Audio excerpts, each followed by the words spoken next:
नमस्कार दोस्तों, द हिंदी पाठशाला 91 चैनल में आपका स्वागत है।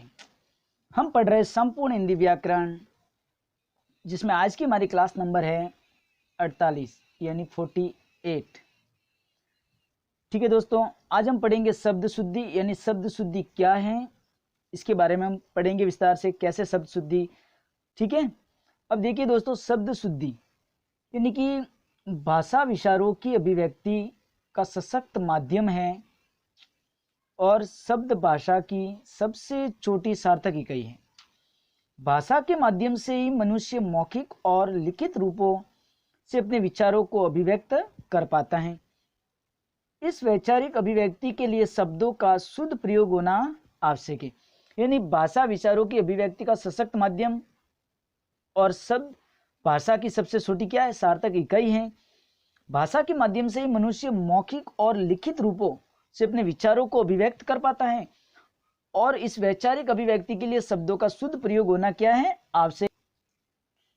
यानी कि जब किसी भाषा में अशुद्ध शब्दों का प्रयोग हो जाता है तो अर्थ जो है वो निष्प्रभावी हो जाता है। यानी जब किसी भाषा में अशुद्ध शब्दों का प्रयोग हो जाता है तो उसका अर्थ क्या हो जाता है, निष्प्रभावी हो जाता है। इसलिए भाषा को प्रभावशाली बनाने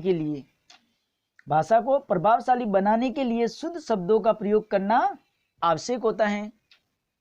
अब आगे देखिए दोस्तों, भाषा में शब्दों की अशुद्धि के निम्नलिखित कारण होते हैं। यानी भाषा में शब्दों की अशुद्धि के कौन कौन से कारण होते हैं, तो निम्नलिखित कारण होते हैं। तो इसमें हम कारण पढ़ेंगे भाषा में अशुद्धि के, जिसमें पहला कारण जो है वो है मात्रा प्रयोग संबंधी अशुद्धि।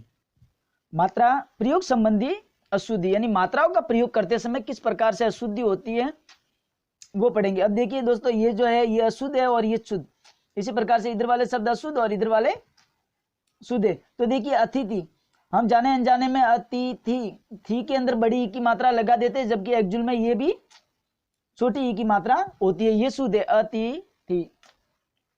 ईशा, अब ईशा में जो है दीर्घ ई आती है तो ये बड़ी ई की मात्रा मतलब दीर्घ ई लगेगी, ईशा, ये सही है।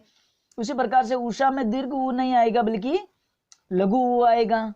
वैसे ही करुणा, अब करुणा में दीर्घ बड़े ऊ की मात्रा नहीं लगेगी जबकि छोटे ऊ की मात्रा लगेगी यहाँ र में, यानी करुणा सही है। दवाया में दीर्घ ई नहीं आएगी यानी लघु ई आएगी, तो दवाया सही है। इसी प्रकार से दिया सलाई, अब दिया सलाई में जो ई है वो दीर्घ ई आएगी लास्ट में अगर शुद्ध लिखेंगे तो। वैसे निरीक्षण में री बड़ी आएगी। और उदाहरण देखिए भागीरथ नहीं होता, वो होता है भगीरथ, शुद्ध उसका भगीरथ है। उसी प्रकार से गीतांजलि यानी ली बड़ी नहीं आएगी, ली छोटी आएगी और गी बड़ी आएगी, गीतांजलि, ये सही है। त्रिपुरारी में री छोटी आएगी, क्योंकि में की छोटी आएगी। नुपुर में नू बड़ा आएगा, पू छोटा आएगा। उसी प्रकार से इकाई में आगे वाली इकाई लघु ई मतलब छोटी ई आएगी। प्रतिलिपि में सभी छोटी ई की मात्राएं आएगी। ठीक है, इसी प्रकार से आगे देख। नंबर 2, अशुद्धि का दूसरा कारण है स्वर या व्यंजन आगम से अशुद्धि। मतलब कहीं स्वर का आगम हो जाता है तो कहीं व्यंजन का आगम हो जाता है, जिससे अशुद्धि पैदा होती है। अब हम पहला स्वर आगम से अशुद्धि देखिए, यानी स्वरों के आगम से कैसे अशुद्धि होती है। तो ये अशुद्ध है, ये शुद्ध है, ये अशुद्ध और ये शुद्ध शब्द है। तो देखिए दोस्तों, अत्याधिक, हम जाने में बोल देते हैं अत्याधिक, लेकिन ये अत्याधिक नहीं होता, ये होता है अत्यधिक। ये स्वर का आगम मतलब हम यहाँ आ पे आ ला रहे स्वर को, जबकि एक्चुअल में यहाँ अ है।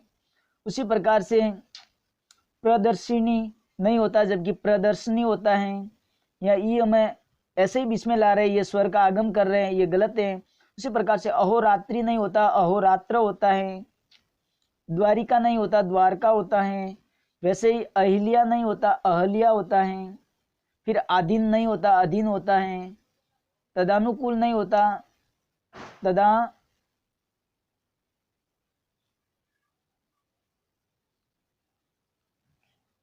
ये दोस्तों तदानुकूल नहीं होता, ये यहाँ गलत प्रिंट हो गया, ये होता है तदनुकूल, तदनुकूल।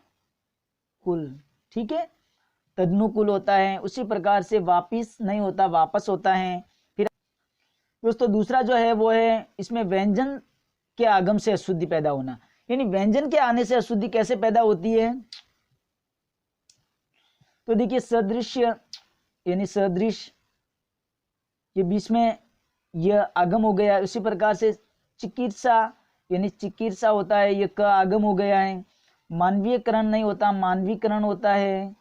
ठीक है, अंतर्ध्यान नहीं होता, अंतर्धान होता है। इसी प्रकार से देखिए दोस्तों, सौजन्यता, सौजन्यता नहीं होता, सौजन्य होता है, यानी ता का आगम हो गया व्यंजन का। कृत्य, कृत्य नहीं होता है, कृत कृत्य होता है, ये का आगम हो गया इसमें भी, जो एक व्यंजन है। षष्ठम नहीं होता, षष्ठ होता है। समुद्र नहीं होता, समुद्र होता है, मतलब न का यहाँ भी आगम है। तो इस प्रकार से दोस्त व्यंजनों का आगम भी हो जाता है, जो अशुद्धि का कारण बनता है। अब अगला है स्वर। स्वर या व्यंजन के लोप के कारण भी अशुद्धि पैदा होती है। वो तो आगम के कारण हो गए स्वर व्यंजन के, अब स्वर या व्यंजन का लोप होने के कारण भी अशुद्धि पैदा होती है। जैसे कि देखिए दोस्तों, ये है उज्ज्वल। अब इसमें शुद्ध लिखेंगे तो डबल ज आता है हलंत, यानी एक ज का लोप हो गया तो अशुद्धि हो गया। उज्जैनी में भी डबल ज आता है, एक हलंत ज एक पूर्ण ज आता है, ये शुद्ध है। उसी प्रकार से मोक्षदायिनी नहीं, मोक्षदायिनी नहीं, मोक्षदायिनी होता है। फिर अनुच्छेद नहीं, अनुच्छेद होता है। यहाँ छ जो है इसका छ का हमने लोप कर दिया तो यह अशुद्ध हो गया। स्वास्थ्य नहीं होता, स्वास्थ्य होता है, यहाँ से भी आ का लोप कर दिया। गणमान्य, गणमान्य नहीं होता, गण्यमान्य शुद्ध शब्द है। फिर उसी प्रकार से प्रतिच्छाया नहीं होता, प्रतिच्छाया मतलब ये छ जो है इसका आगम यानी इसका लोप कर दिया। मिष्ठान नहीं होता, मिष्टान होता है, यानी ठ की जगह ट की जगह ठ लिख दिया। और दूसरी बात, एक हलंत न का लोप कर दिया तो ये अशुद्ध हो गया, ये शुद्ध है, मिष्टान। अब आगे देखिए, अगला जो कारण है वो है क्रम भंग या फिर व्यतिक्रम से अशुद्धि, यानी क्रम का भंग कर दिए थे। जैसे शब्द ये अशुद्ध और ये शुद्ध। देखिए शब्द अतिथि, क्या है अतिथि, लेकिन इसको लिख दिया अतिथि, यानी ती की जगह थी कर दिया और थी की जगह ती, तो यह अशुद्ध हो गया, इसका शुद्ध है अतिथि। उसी प्रकार से पूर्वान्ह नहीं होता, पूर्वान होता है। ठीक है, न पहले नहीं आता न बाद में आता है। आवाहन नहीं होता, आह्वान होता है, इसमें भी अ पहले आता है, इसमें वाह पहले लगा दिया। ब्रह्मा नहीं होता, ब्रह्मा, यानी म पहले नहीं आता, ह पहले आता है, तो ये शुद्ध है। उसी प्रकार से देखिए अशुद्ध शुद्ध यानी चिन्ह, इसमें भी ये न जो है ये पहले नहीं आता है, एक में पहले आता है हलंत ह। इस प्रकार से ये आप इसको लिखेंगे ना तो इस प्रकार से लिखा जाता है चिन्ह। ठीक है, फिर जीवा, तो जीवा में भी वह पहले नहीं आता, अ पहले आता है। ठीक है, प्रहलाद, यानी इसमें भी अ पहले आता है, प्रहलाद, तो ये शुद्ध शब्द है। अब अगला क्रम देखिए, 5 नंबर जो अशुद्धि का कारण है वो है वर्ण परिवर्तन से अशुद्धि, यानी वर्णों के परिवर्तन से कैसे अशुद्धि पैदा होती है।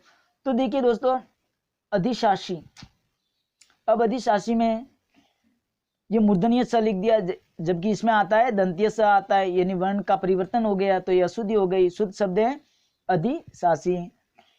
आंशिक नहीं होता, आंशिक होता है, यानी इस दंतीय स की जगह यह स आता है। उसी प्रकार से देखिए संतुष्ट, संतुष्ट नहीं होता, ये ट होता है, शुद्ध शब्द है इसका संतुष्ट। जुकाम नहीं होता, जुकाम होता है। ठीक है, इसी प्रकार से कनिष्ठ नहीं, कनिष्ठ, यानी ठ की जगह ट लिख दिया तो गलत हो गया। वरिष्ठ नहीं, वरिष्ठ। खम्बा नहीं, खम्बा। ठीक है, तो प्रशासन नहीं, प्रशासन, यानी जो जैसे यहाँ ये शंकर वाला स लिखना था और ये सड़क वाला दंतीय स लिख दिया तो ये गलत हो गया। उसी प्रकार से यहाँ बा लिखना था उसकी जगह बा लिख दिया तो गलत हो गया। यहाँ ठ लिखना था उसकी जगह ट लिख दिया तो गलत हो गया। यहाँ ठ लिखना था उसकी जगह ट लिख दिया। यहाँ पर देखिए तो ये दंतीय स लिखना था सी, उसकी जगह ये ची लिख दी मूर्धन्य।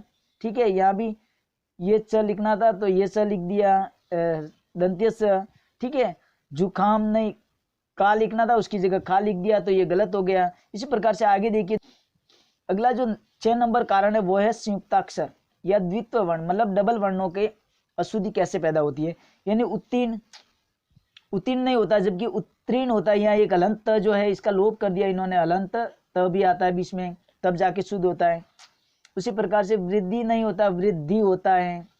ठीक है, फिर उल्लंघन नहीं, उल्लंघन, यानी एक हलंत ल भी है इसके बीच में जिसका लोप कर दिया। योद्धा नहीं होता, योद्धा होता है, यानी ये द्वित्व वर्ण आते हैं। बुधवार नहीं होता, बुधवार होता है। उत्तम नहीं, उत्तम होता है, ये हलंत है इसमें भी। प्रज्वलित नहीं होता, इसमें एक ही हलंत ज आता है प्रज्वलित, इसमें डबल हलंत ज कर दिए तो अशुद्ध हो गया। शुद्धिकरण में शुद्धिकरण यदि बड़ी आती है, ठीक है, यहाँ छोटी लिख दी। इसी प्रकार से आगे देखिए दोस्तों, अगला 7 नंबर जो कारण है वो है अनुस्वार या फिर संद्र बिंदु से संबंधित अशुद्धि। अब अनुस्वार या संद्र बिंदु से संबंधित अशुद्धि कैसे होती है, जैसे आपने लिख दिया ऊंचा, तो ऊंचा में अनुस्वार नहीं आता, संद्र बिंदु आती है। कांस लिखोगे तो इसमें भी संद्र बिंदु आती है, अनुस्वार नहीं आता। उसी प्रकार से अंधा में संद्र बिंदु नहीं, जबकि अनुस्वार आता है अंधा शब्द में।